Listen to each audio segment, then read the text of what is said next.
এক কাপ চা পর্যন্ত অপেক্ষা করেছি। অপেক্ষারও তো একটা সীমা আছে, অথবা বয়স।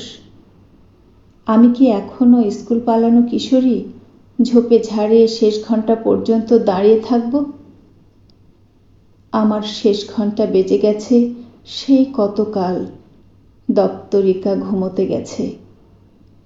এখন হাজার রকম ব্যস্ততা আমার। এখন বড়জোর কারো জন্য এক কাপ চা পর্যন্ত অপেক্ষা করতে পারি। এখন কুশল জিজ্ঞাসা ছাড়া দুদণ্ড সময় নেই।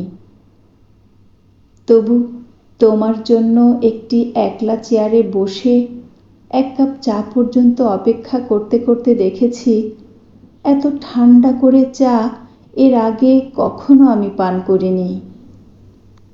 এরকম শীতল পাখি কবে থেকে পোষা ছিল বুকের খাঁচায়?